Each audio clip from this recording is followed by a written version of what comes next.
Students. तो हम last class में हमने पढ़ा था, ये हम बायोटेक्नोलॉजी एंड इट्स एप्लीकेशन वाला चैप्टर पढ़ रहे थे।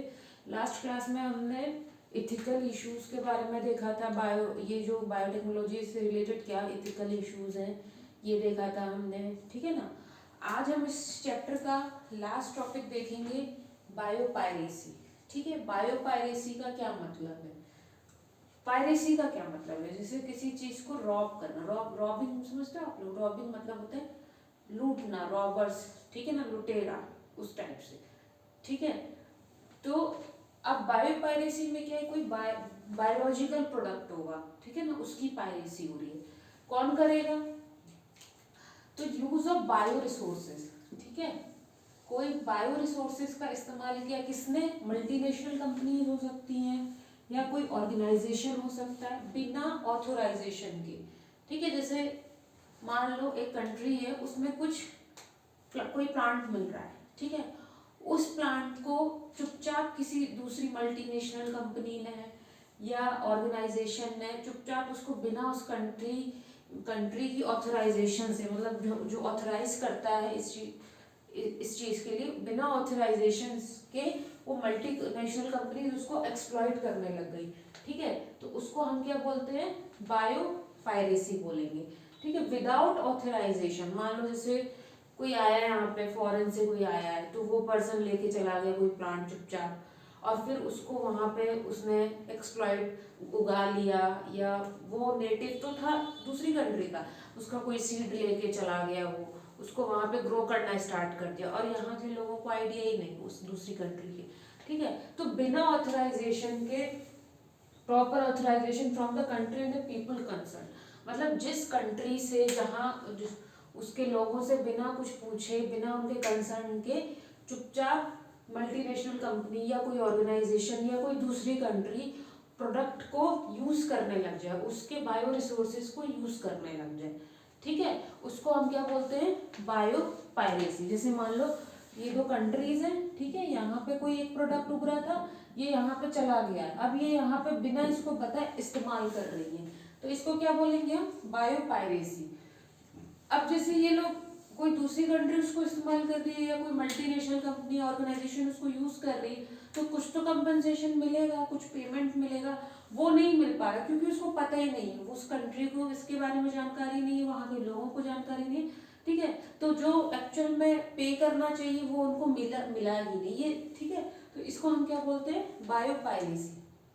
अब ये कहाँ, ये हो क्यों रहा है? देखो, जो हमारी इंडस्ट्रियलाइज कंट्रीज हैं, ठीक है, जो इंडस्ट्रियलाइज कंट्रीज हैं, जो डेवलप्ड कंट्रीज हैं, जैसे यूएसए हो गया और यूरोपियन कंट्रीज हो गई, ठीक है, और जो डेवलपिंग कंट्रीज हैं जैसे इंडिया है डेवलपिंग कंट्री, तो जो इंडस्ट्रियलाइज कंट्री है उनमें बायोडाइवर्सिटी उतना है नहीं, और उनको ट्रेडिशनल नॉलेज भी नहीं है, ठीक है। अब जैसे ये लोकेशन पे भी डिपेंड करता है कि वो कंट्री एक्चुअल में कहाँ लोकेट है। अगर वो नियर द इक्वेटर है तो वहाँ बायोडाइवर्सिटी हाई होगी।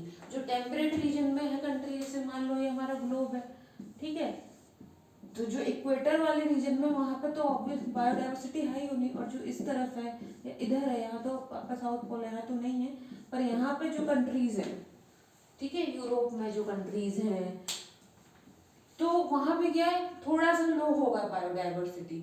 और दूसरा क्या, क्योंकि वो डेवलप्ड कंट्रीज हैं, तो वहाँ पे इंडस्ट्रियलाइजेशन बहुत हाई स्केल हुआ, तो पॉल्यूशन हो गया, और फिर इंडस्ट्रियलाइजेशन के लिए लैंड वगैरह चाहिए, तो उसके लिए क्या है, बायोडाइवर्सिटी कम हो जाएगी, ठीक। तो ये जो कंट्रीज हैं ये बायोडाइवर्सिटी में भी कम है और उनके पास ट्रेडिशनल नॉलेज भी नहीं है। लेकिन जो डेवलपिंग कंट्रीज है वो एक तो वो बायोडाइवर्सिटी में भी काफ़ी अच्छी है, और दूसरी चीज़ उनकी ट्रेडिशनल नॉलेज भी है ना, ट्रेडिशनल नॉलेज भी, जैसे होते नहीं वैद्य वगैरह, वो कोई जड़ी बूटी बता देते हैं, उसको लगा लो, इस पत्ती को लगा लो, हमारे घरों में भी यूज होता है ट्रेडिशनल नॉलेज। जैसे टर्मरिक को कहीं घाव हो गया या कुछ वुंड हो गया तो टर्मरिक को लगा लो, तो ये क्या एक तरह से ट्रेडिशनल नॉलेज है। उसी तरह से एलोवेरा का यूज हो रहा है, तुलसी का यूज हो रहा है, तो ये क्या है, हमारी ट्रेडिशनल नॉलेज है जो generation to generation pass on होती है, ठीक है। अब क्या हो रहा है, injustice, inadequate compensation and benefit sharing between developed and developing countries, ठीक है। अब जैसे मान लो कोई प्रोडक्ट बना लिया, डेवलप्ड कंट्रीज ने यहाँ से कुछ लेके गए और कोई प्रोडक्ट बना लिया, तो अब उनमें हो क्या रहा है, इंजस्टिस हो रहा है, मतलब जितना उनको बेनिफिट मिलना चाहिए उतना उनको बेनिफिट नहीं मिलता है, कंपनसेशन नहीं मिल रहा है, ठीक है। उसके बाद इसकी वजह से क्या है, अब ये जो इंजस्टिस वगैरह हो रहा है इसकी वजह से क्या है, लॉज बन, डेवलपिंग कंट्रीज ने क्या किया, कुछ लॉज बनाए हैं।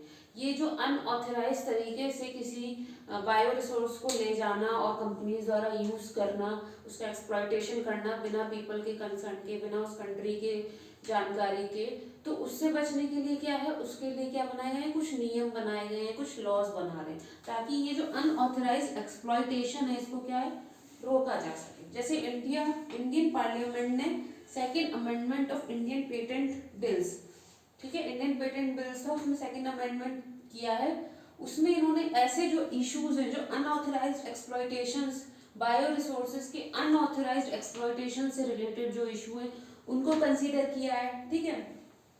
पेटेंट की टर्म्स कुछ बदली होंगी उसको कंसीडर किया है।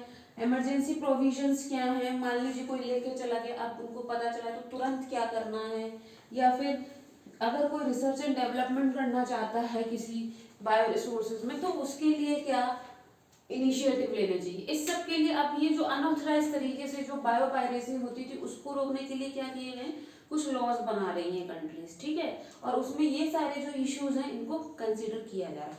अब यहाँ पे एक आपके सामने एक एग्जांपल है, ये एक प्लांट है, अफ्रीकन प्लांट है, अफ्रीका से बिलोंग करता है, वेस्ट अफ्रीकन प्लांट है, इसका नाम है पेंटाडाइप्लैंड्रा ब्रेजियाना, पेंटाडाइप्लैंड्रा ब्रेजियाना, पेंटाडाइप्लैंड्रा ब्रेजियाना, ठीक है।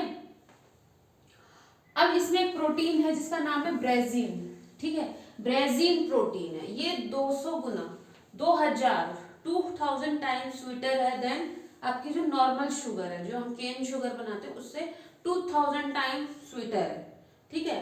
तो अब क्या किया, ऐसा सोचा गया कि ब्रेजीन का जो जीन है उसको हम मेज में डाल देते हैं, ठीक है, मेज में ट्रांसफर करेंगे और फिर उसको एक्सप्रेस कराएंगे मेज के कर्नल्स में, तो जो स्वीटनेस है वो किस में आ गई, कर्नल्स में, और फिर वहां से शुगर बनाने के लिए उसका यूज कर सकते हैं।